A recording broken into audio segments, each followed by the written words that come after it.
ఎన్నికలు అనేసరికి ఏ రాజకీయ నాయకుడైనా ఏదైనా ఒక హామీ గట్టిగా ఇస్తే బాగుండు అని ఆలోచిస్తాడు. అమలు చేసేది దేవుడెరుగు, గెలుపే మన ముందున్న ప్రథమ ఎజెండా అనుకుంటారు ఎవరైనా సరే. కానీ ఇక్కడ ఒక ముఖ్యమంత్రి ఉన్నాడు, ఇవేవి పట్టించుకోడు. చేయగలిగినవే చెబుదాం, చెప్పిందే చేద్దాం, విలువలుంటే చాలు, విశ్వసనీయతకు మారుపేరుగా నిలబడితే చాలు అనే తట్టుగానే ఆలోచన ఉంటుంది తప్ప గెలుపు ఓటములపై ఎప్పుడు బేరేజ్ వేసుకోడు. ఆయన ఎవరో కాదండి, ఆంధ్రప్రదేశ్ రాష్ట్ర ప్రస్తుత ముఖ్యమంత్రి వైఎస్ జగన్మోహన్ రెడ్డి గారు.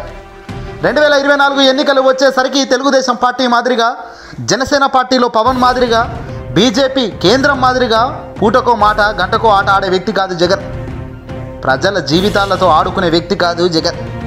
ఏదైనా హామీ అమలు చేస్తే వెనకాల ఆ హామీకి ఒక వాల్యూ ఉండాలి, అది బతుకులను మార్చేటట్టు ఉండాలి. కానీ మన బతుకుకు ఏదో అధికారం కోసం ఆ చిల్లర పనులు చేయకూడదు అంటాడు జగన్.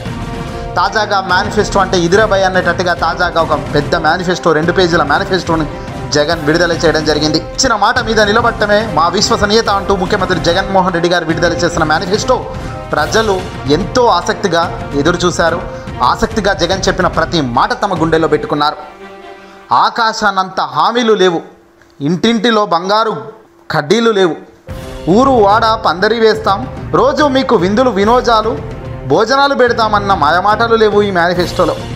రాష్ట్ర ఆర్థిక పరిస్థితిని క్లియర్ కట్గా వివరిస్తూ ఎక్కడెక్కడ ఏ వర్గాలకు ఏ విధంగా మరింత మేలు చేయగలిగామో అక్కడక్కడ అలా చేస్తూ వెళ్తూ మరింత ముందుకు వెళ్తున్నట్టు జగన్ చెప్పుకొచ్చారు. అమ్మఒడి, రైతు భరోసా వంటివి ఆయు వర్గాలకు మేలు చేస్తాయి. ఇక మిగతా పథకాలు ఇప్పటికే అమల్లో ఉన్నవి, వాటిని యథావిధిగా కొనసాగిస్తామని జగన్ చెప్పుకొచ్చారు. అన్నిటికీ మించి చంద్రబాబు మాదిరిగా నోటికొచ్చింది చెప్పడం, తర్వాత మాట మార్చడం లాంటివి చెయ్యను అని జగన్ చాలా బలంగా ఈసారి చెప్పడం జరిగింది.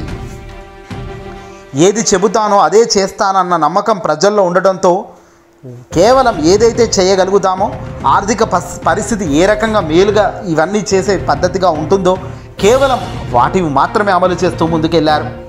ఈ మాత్రం సరిగ్గా అమలైతే ఇంకేం కావాలి? చంద్రబాబు వస్తే అవి కూడా ఇవ్వడు, మాటలు చెప్పి ఓట్లు వేయించుకొని మోసం చేస్తాడు అని ప్రజలు తమ అనుభవాలను గుర్తు చేస్తూ జగన్ చాలాసేపు పెద్దగానే ప్రసంగం పాత చరిత్ర గురించి చెప్పడం జరిగింది. నిజానికి ఇప్పుడు చంద్రబాబు నాయుడుని మేనిఫెస్టో నమ్ముదామన్నా, వాళ్ళ కూటమి మాటలు నమ్ముదామన్నా ఒక్కసారి ఆలోచించాల్సిన విషయం ఏమన్నా అంటే 2014లో ఇదే కూటమి ముగ్గురు కలిసి మేనిఫెస్టో సంతకం చేసి పంపించిందిలా ఏ ఒక్కటి హామీ అమలు చేయని వీళ్ళు ఈరోజు 2024కు ఆర్థిక పరిస్థితి ఈ రేంజ్లో ఉంది అని జగన్ చెబుతున్నప్పటికీ వీళ్ళు ఏకంగా 1,50,000 కోట్లు ఖర్చు చేస్తాము సంవత్సరానికి అని చెప్తున్నారు. ఇక్కడ జగన్ కేవలం 75,000 కోట్లు ఖర్చు చేయడానికే చాలా అవస్థ పడుతున్నాము, చాలా టైట్గా ఇటు గుంజి అటు గుంజి సెట్ చేస్తున్నాము. మరి అలాంటిది దాన్ని మించి డబల్ 1,50,000 కోట్లు ఏ రకంగా చూసినా అవి సెట్ కావు, ఏ రకంగా చూసినా ప్రజలకు ఇచ్చే పరిస్థితి కనిపించడం లేదు. మరి అలా ప్రజలకు ఇచ్చే పరిస్థితి నిజంగా ప్రాక్టికల్గా లేనప్పుడు ప్రజలకు చంద్రబాబు ఏ రేంజ్లో అబద్ధాలు చెప్తున్నాడో చూడండి అని జగన్ చెప్పిన మాట ప్రజల గుండెల్లోకి అయితే వేరింది, ప్రజల గుండెల్లోకి అయితే చేరింది. తద్వారానే జగన్ ఒకటి హామీ ఇచ్చాడు ఈ 2024 మేనిఫెస్టో ద్వారా. మంచి చేస్తా, ఇప్పుడు చెప్పంది కూడా చేసేందుకే ప్రయత్నిస్తా, పరిస్థితులు ఎంత అనుకూలిస్తే అంత నేను ముందుకే వెళ్తా, పేదవాడి బతుకు మారడానికి తప్ప వెనకడుగు వెయ్యను, అలాంటి ఆలోచన నాకు లేదు అని చాలా పర్ఫెక్ట్గా చెప్పడం జరిగింది. ఆ విలువకు, ఆ విశ్వసనీయతకు సల్యూట్, ఆ ధైర్యంకు హ్యాట్స్ ఆఫ్, ఆ మాటలకు, ఆ ఆలోచనకు నమస్కారం చెప్పక తప్పని పరిస్థితి ఈరోజు ప్రజలు ఉన్నది.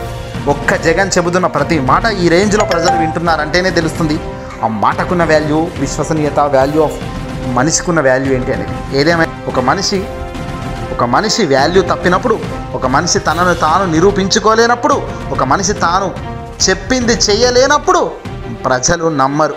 అది ఎంత గొప్ప స్థాయిలోకి ఆయన మాటలు వెళ్ళినా ఇక ప్రజలు ఆ విశ్వసనీయత కోల్పోతే నమ్మరు. దీన్నే జగన్ తన ఆయుధంగా మలుచుకున్నారు. మాట అంటే తప్పకూడదు అన్న పద్ధతిలోనే ముందుకెళ్తున్నారు.